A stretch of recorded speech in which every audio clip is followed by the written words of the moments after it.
Hello, everyone. Thank you for spending your Saturday with me. Today is our fourth session together, and we are going to talk about rebuttals today. The different kinds of rebuttals that you could do, how you could organize your rebuttals, and so on. So before we get into the core of today's lesson, I just want to do a brief recap of what we learned yesterday. So for those who are not here, we went through argumentation and what are the key ingredients that sort of like make good arguments in a sense. Like I said before, persuasiveness helps a lot. Um, Persuasiveness comes in a lot of ways, of course, making sure that your arguments are angled in the right manner, making sure that you have the right vocabulary, making sure that you are able to grab another person's attention, that you are able to humanize the arguments that you actually have. All of that is good and dandy. I can't teach that overnight, but I'm pretty sure. Hang on just a second. Yes, someone asked if they could actually have the recording for this. Yes, that is possible, but you'll have to give me some time for that. Okay, but basically persuasiveness, it's something that I cannot teach overnight.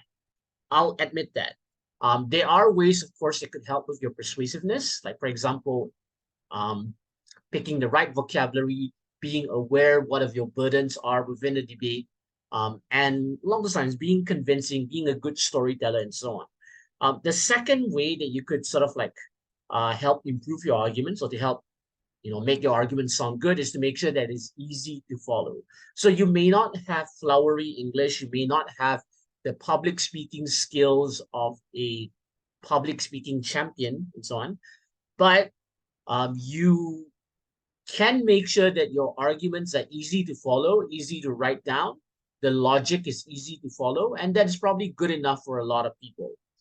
And we have to remember that debating is about proving burdens in the end. And if I cannot write down your arguments that are proving your burdens, then it's kind of hard for me to give you the win, no matter how entertaining your language is at the end of the day. So it needs to be a balance of that level of persuasiveness, that good language, good vocabulary, um, good situational understanding or situational awareness of where you are within the debate. But on top of that, making sure that it's easy to follow would help you get ahead of other people when it comes to debating. Okay, so I suggested a structure to help out those struggling with how exactly they could sort of like package their arguments. These are not the one and only, this is not the one and only way for you to actually present your structure. This is just a suggestion of what you can do. This is my preferred structure though, where I have a claim, I would have my warrants, and I would have my impacts. So for those who were not here yesterday, a claim is basically what you're trying to claim, of course. What are you trying to prove within that moment? And then when it comes to your warrants, these are basically the reasons for your claim, the logic behind things, why we should follow through with your logic and so on. So when you are explaining your warrants, there are two questions that you could ask yourself. The first question, of course, could whoever that is, could you mute yourself?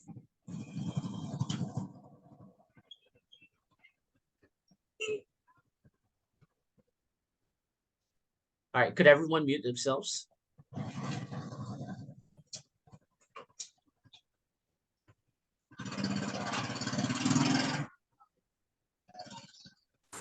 Okay, whoever it is, the motorcycle sounds, please mute yourself. All right, okay, thank you very much. Okay, so when it comes to warrants, there are two questions that I would encourage everyone to sort of like ask while explaining things. Number one, what does this look like? Making sure that you have the right descriptors. Sometimes when you are stuck with what argumentations, describing things would eventually lead you to certain qualities that could help you prove your argument. And this is a mistake a lot of younger debaters actually um, repeat. They don't try to describe things. They assume that I am able to imagine things the same way as you. But the reality is that all of us have very different experiences and we interpret things very differently. So we need the person who is trying to convince everyone in the room to help us imagine alongside with them. The second question that I would prefer if everyone could try to answer is to explain, why is something important? Why should I care about this? Why should the rest of us pay attention to the problem that you mentioned? So try to humanize parts of your argumentation. Make sure that the rest of us feel included in what you have to say. Make sure that the judge feel as if that, well, the stakeholders' interests are actually met within the debate. So you have to give people a really good reason to care for your argumentation on top of the logic. Because sometimes, pure logic is not enough for a lot of things. A lot of us are given, really good logical reasons for a lot of things, but we might just say that we don't care. So we really need to eventually get into the dirt of why should people care about things. Then when it comes to your impacts, hang on, just give me a second.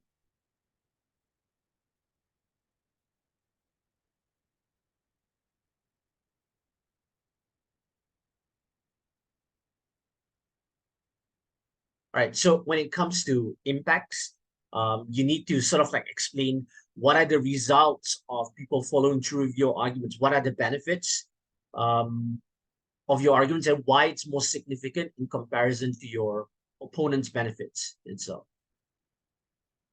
Okay, so hang on, just give me a second.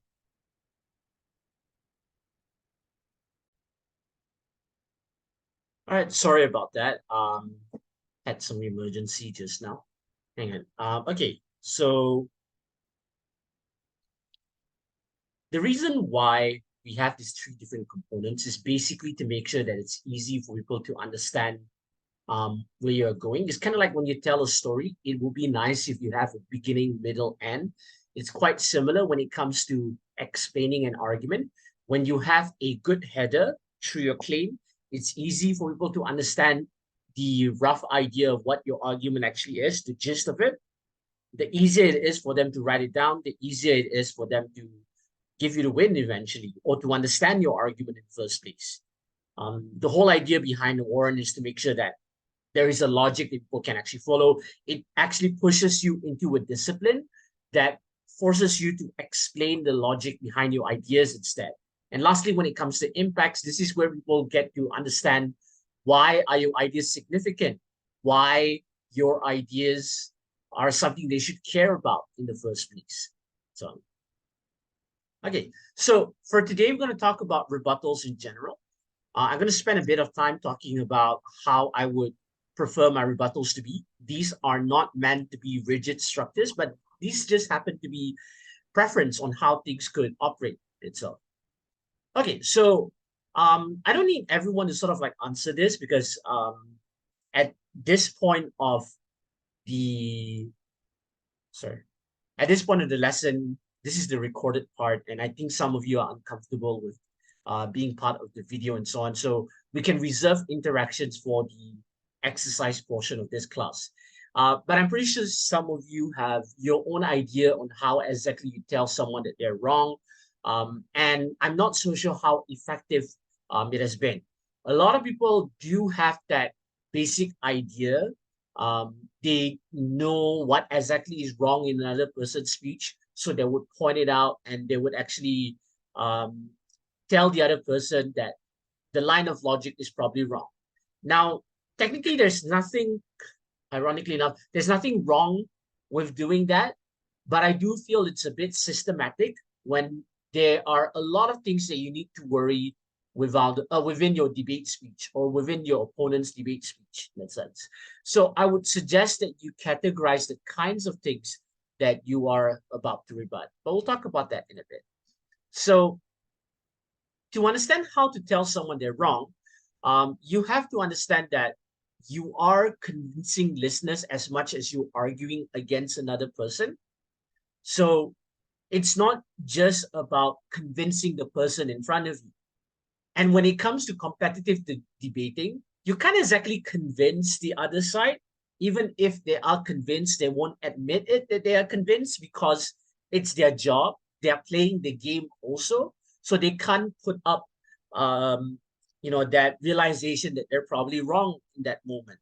So the person that you have to convince actually is the audience. So as much as you are arguing against another person, another human being, your opponents there, they are not your target. The people that you need to worry about is the person listening to everything, the judge in that sense. So you have to demonstrate why another person is wrong instead of just saying that you are wrong, X, Y, Z, and so on.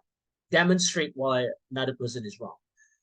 The second thing that you also have to understand is that arguments are all about proving burdens. So your opponents are trying to win the game by proving certain burdens. So when you are rebutting against another person, you can't just rebut every single thing, even if they have 10 different wrong ideas. You have to figure out what exactly is proving their burdens, what exactly is leading to the grand conclusion that they actually want to make in the end.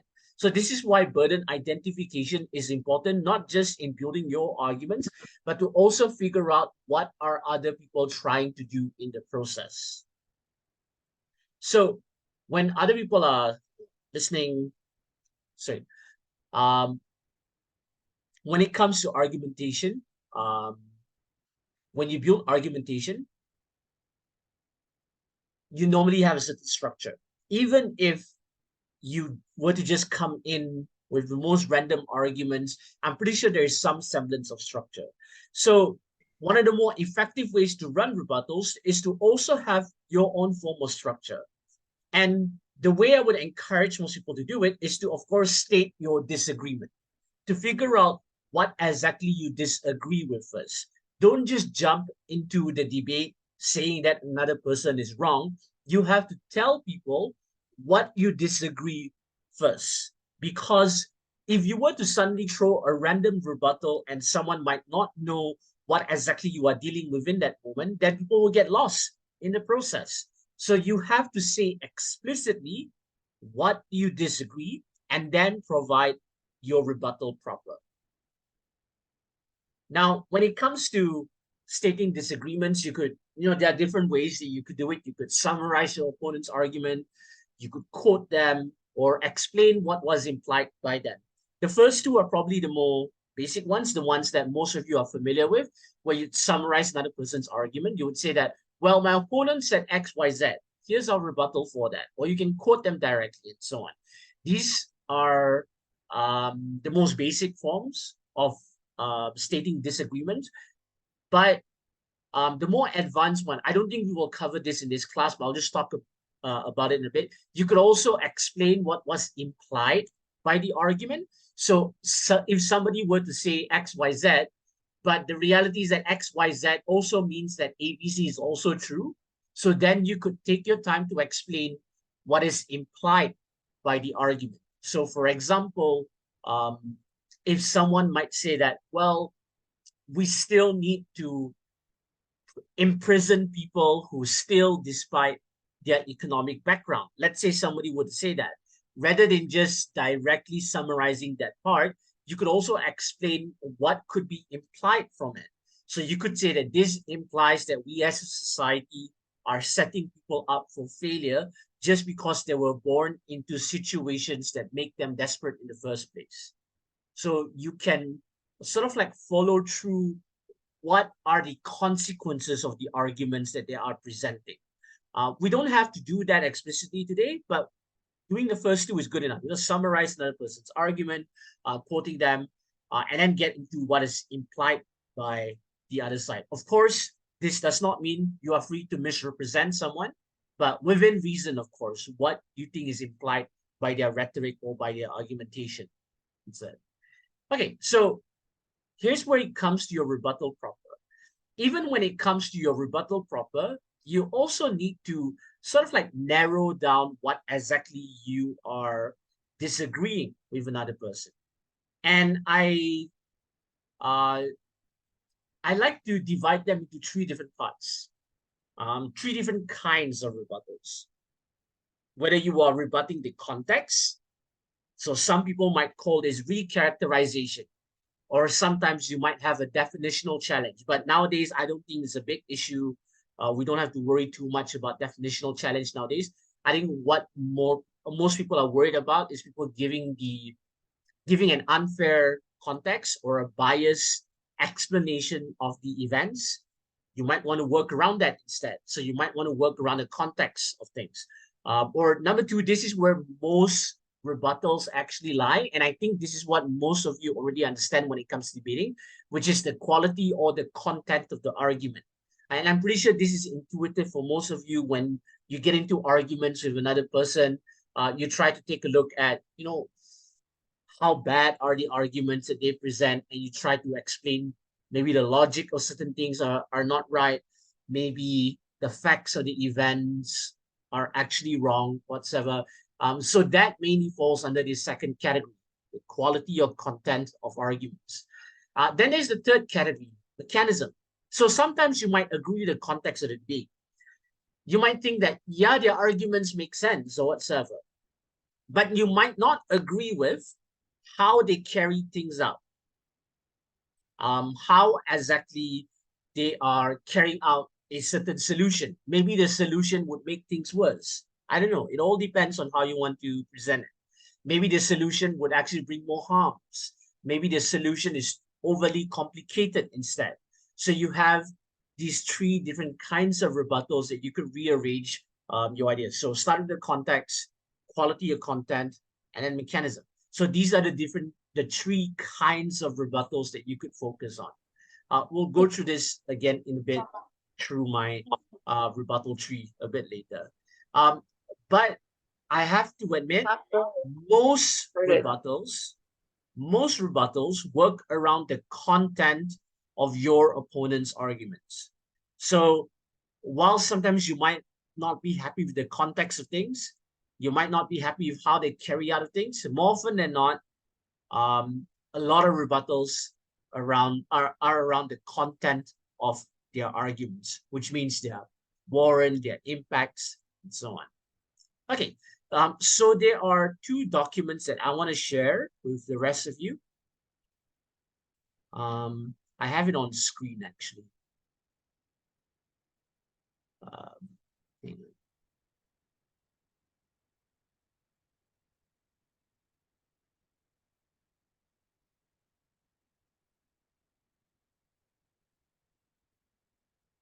Okay, so don't worry too much about all the details and how it looks like forms or whatever. But let's start with the rebuttal tree. Okay, so when you are rebutting against another person, you have to ask yourself, what exactly do you disagree with another person's speech? Do you disagree with the content, the context of things, the definition of context, or do you disagree with the quality of another person's argument, or you disagree with the mechanism that they have decided to use in that debate? So let's take a look at the first one here. When it comes to context, I think this is pretty straightforward. Do you accept the definition of the debate? If you think that the definition is fine, you have to ask yourself, do you accept the characterization of the different groups of people within the debate or the different conditions within the debate itself? If you are not happy with the characterization, and then you need to recharacterize things instead. So that's how I think about it. You don't have to follow this 100%. I'm just saying that this is my thought process when it comes to me rebutting. There are many ways to rebut. Of course, this is just one way of it. So if I disagree with the context of things, then I will go down this route in A right here. Is the definition within the spirit of the motion? If it's not, then I'll give a better definition. If it is, do I accept that characterization? Sometimes the characterization, might not be that great, or it might be unfair. Maybe they give you an unfair burden.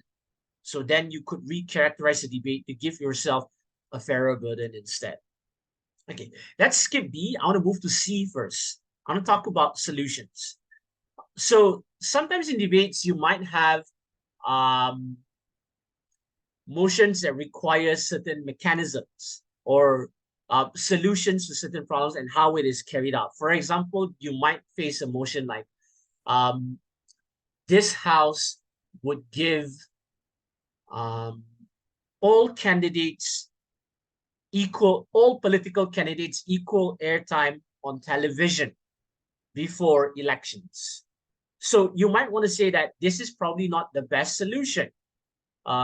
You might want to say that this actually promotes a lot of cookie candidates to actually have their spot on television. You don't want like the random racists who decided to actually run for a parliamentary seat to all of a sudden have a platform with it. Do we want to make sure that elections are accessible for most people? Yes, but we don't think that this is the best solution for the problem itself. So this is where you could go on and say the solution might bring more harms than good, or it might be a problem-solution mismatch. So then you could follow through this thought process. We can talk about it some other time. So now let's move on to B, the one in the middle right here. So this is where most rebuttals actually happen. This is where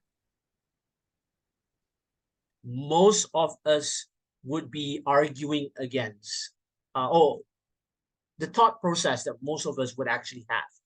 So the first one is, and I think a lot of people underappreciate this part, is it relevant to the debate? I think too many debaters deal with arguments that are not relevant to the debate and they spend so much time with it. So they don't know how to rearrange what is actually relevant or what is irrelevant. So you need to figure out if it's relevant or not. If it's not relevant, then probably you need to explain why it is not relevant first before moving into anything else, which then leads to the next layer. So let's say it is relevant, right? Then you might want to see if it's logical, because your opponents might spend some time with their warrants to explain how logical is an argument or whatsoever. You need to then break down the logic of it. You might want to explain why it's not logical. Maybe the sequence of events don't actually make sense. Maybe they're implying too much, whatever it may be. So you have to explain whether things are logical or not. And then you move on to the third part, which is factuality. So factuality is whether the facts are lined up, whether they're correct or not, and so on. So let's assume that it's relevant, and let's assume it's logical. Maybe the facts are wrong. Maybe the facts are the ones that actually stop their arguments in their tracks. Maybe the reason why the arguments all of a sudden don't make sense is because it's not factually right. Because there are things that make logical sense on paper, but it might not be factually right instead. And then we'll move on to my favorite part here, significance. So sometimes people might have the relevant argument. Sometimes they might have the logical argument. Sometimes they might have something that is factually right, but there is a possibility that the impacts are not important. Maybe it's not significant, but of course you have to demonstrate why it's not significant. So for example, they give someone, your opponents might give a bunch of reasons that are impactful. You might want to recharacterize it by saying that it's not significant. So for example, let's take yesterday's motion about autonomous weapons. Someone might come in and say that, oh, autonomous weapons are good because it means that less people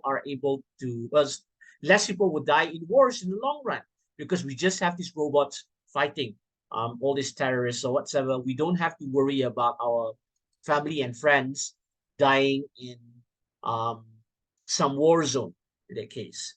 So you could come in and say, well, yes, that is actually something that is good. And I will admit that there is some logical links there, but we don't think that is large enough of an impact in comparison to the possibility of people getting away with war crimes. It is not significant in comparison to the lack of accountability that exists with autonomous weapons, because these autonomous weapons might be used by people who have ill intentions, and they deploy it here and there, and people might actually be killed by these weapons. Civilians might be involved, and it's kind of hard to figure out accountability. Or it is not significant in comparison to how easy it is for people to wage wars against poorer countries in the future. So yes, maybe less of our people would die in the middle of a war zone, but you also run the risk of richer countries like the United States or members of NATO having the ability to wage wars against other countries without actually putting boots on the ground.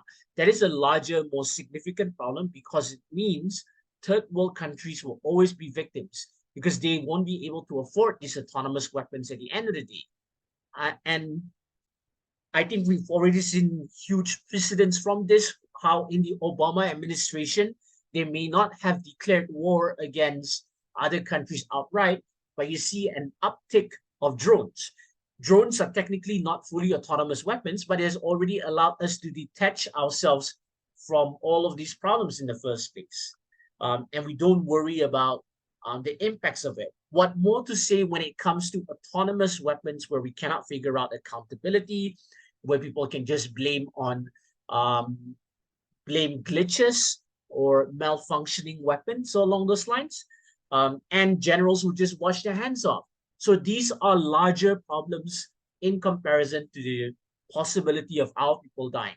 You might even want to say that if there are people on the ground and there is a risk of our people dying on the ground, we would rather have that risk, because it means that we are able to empathize with people on the other side, or we are able to second guess whether we should participate in this war in the first place. So the conclusion here is that whatever impacts that you want to make is not significant in comparison to the possibility of richer countries abusing this power.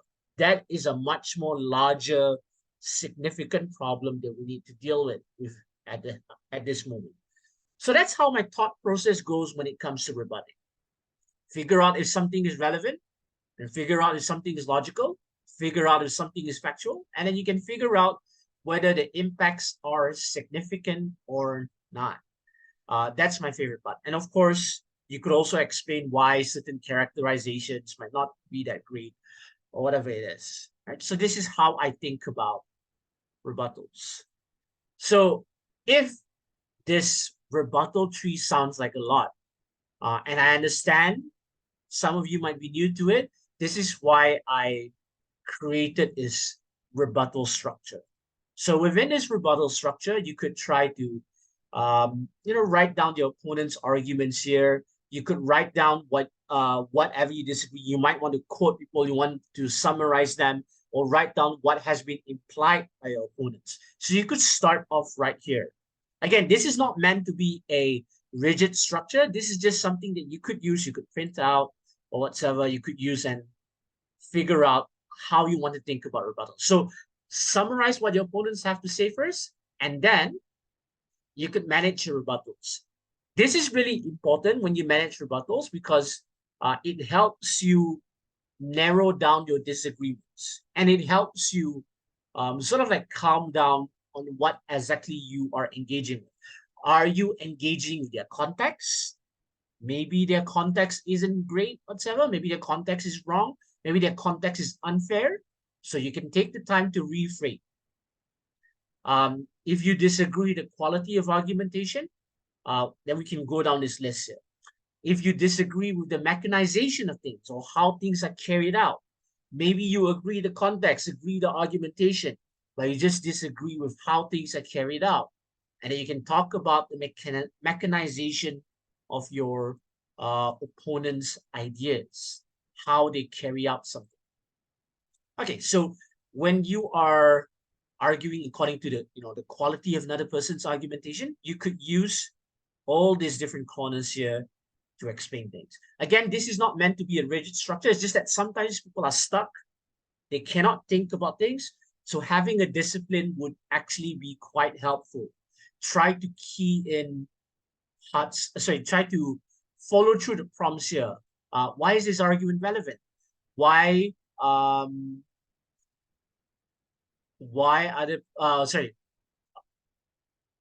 um why other people are not answering the right questions within a debate and so on. Or you might want to argue why the logic doesn't add up, or whatever it is. You can just follow through these questions and so on. So I would suggest everyone to maybe print out a copy of this, do whatever you want with it. You could try to channel your rebuttals through this, or you could print out this rebuttal tree and paste it somewhere at your home, or think back about it, and try to use this method of thinking. Um, yeah, figure out the context. Are you disagreeing in the context? Are you disagreeing in the quality of the argumentation? Or are you disagreeing with the solution or mechanism, whatever you want to call it itself?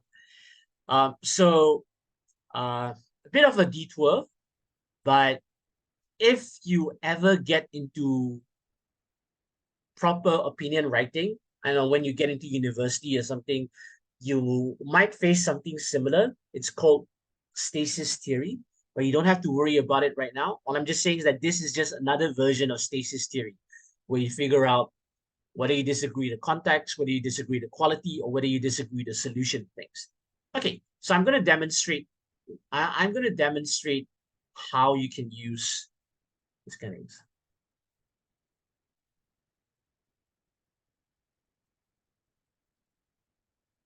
Anyway, just like a brief recap for things. You could even print this version here, paste it somewhere, whatever you want to do with it. Okay, so here's an example. You don't need to guess it this time, because I don't want to spend too much time here. I just want to show how it might be relevant or irrelevant to the debate. So let's take a look at this motion here. This house would ban free-to-play games. So let's say that in the government bench, they might argue that these free-to-play games will only make more annoying Zoomers. They're already annoying in real life. Imagine the swarm of Zoomers in your servers. Put a charge. They don't have money. We'll kick out at least 50% of these Zoomers. So let's see why this argument might be irrelevant to the debate instead. So you could say that it's irrelevant because there's no real harm to Zoomers playing these games. They pose no real threat.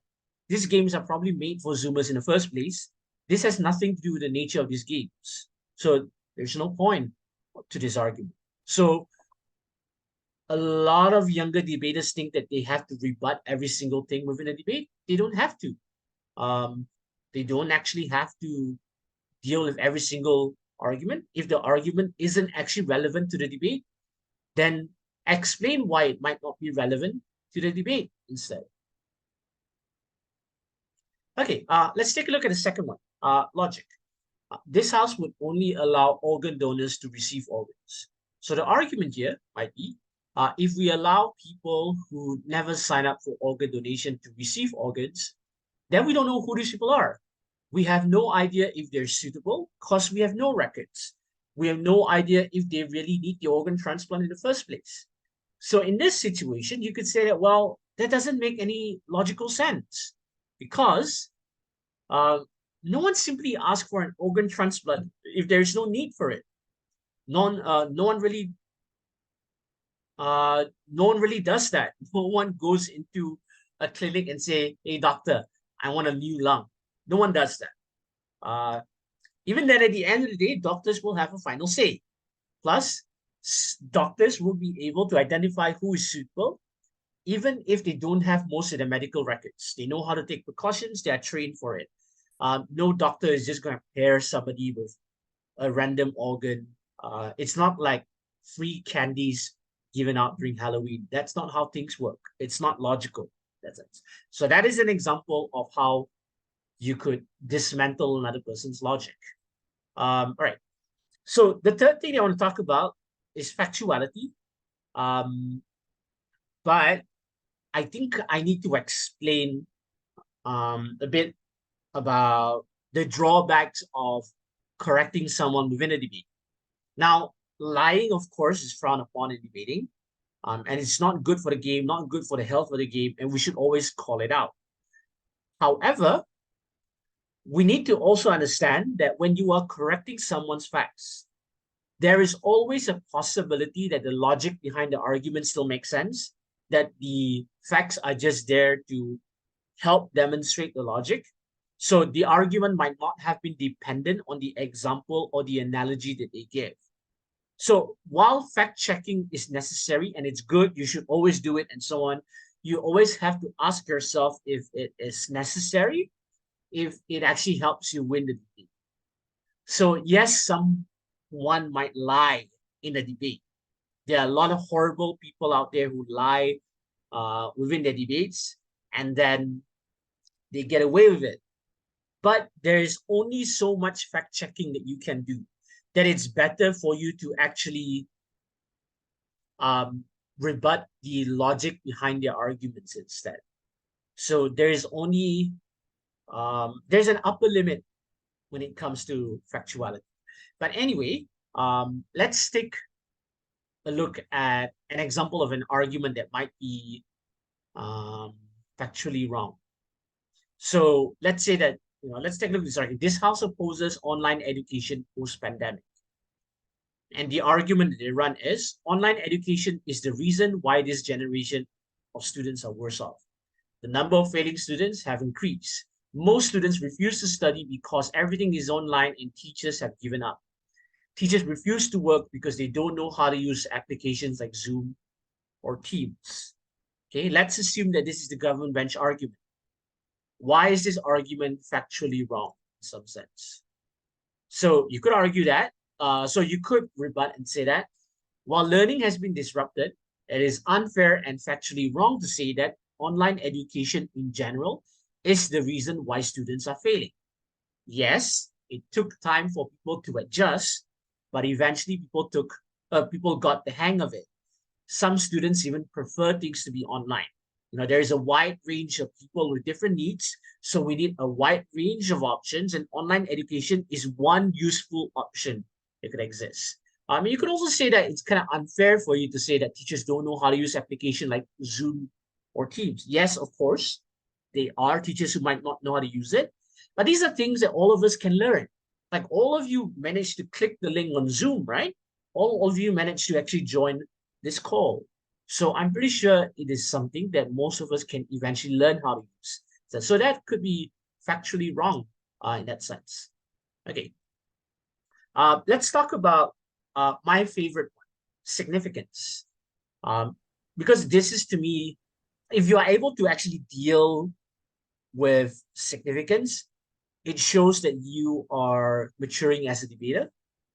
It shows that you are willing to understand where another side is coming from.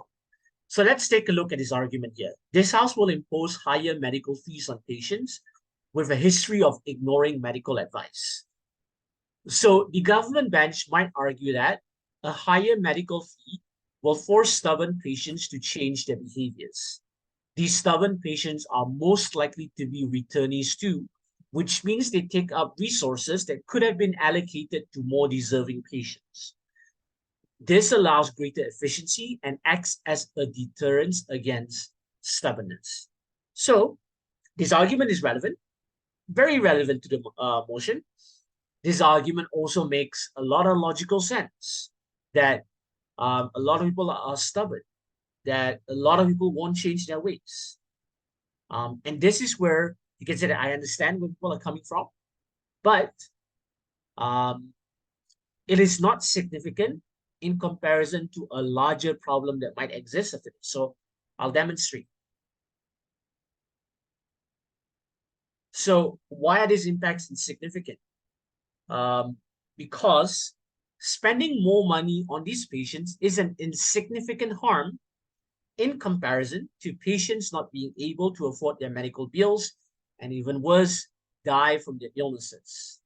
Now, there are a lot of reasons. There are many, many reasons why people ignore medical advice. And we don't know what's going on in everyone's minds. We are not telepathic people.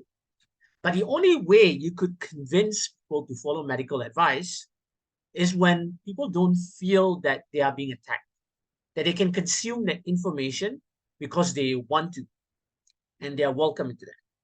The job of hospitals at the end of the day is to cure and save lives, regardless of what cause, the ailment, the illnesses, and so on. We should not worry about lecturing people. Um, our job in hospitals is not to lecture or worry about saving money. The job at the end of the day is to save lives in comparison. So yes, there might be a bunch of people who might be stubborn, but I would rather go through a situation where we have a bunch of stubborn people, but at least we are able to save the lives of people instead. And that is a way more significant benefit in comparison. So you are agreeing that things are relevant. You are agreeing that they're being logical. They might be even factually correct, whatever the stats may be. But we want to make the trade-off. We don't think that your impacts are as significant in comparison to our impacts. Saving lives is a large impact that I care more about instead. Okay, so we're going to move on to our exercise right after this, and then after that, we're going to have a debate. We won't go through all the motions that I've prepared today, but for now, there was a lot of information, so let's take a break. Okay, so if you have any questions, if you think things are too fast or whatever, do tell me. Okay, thanks everyone.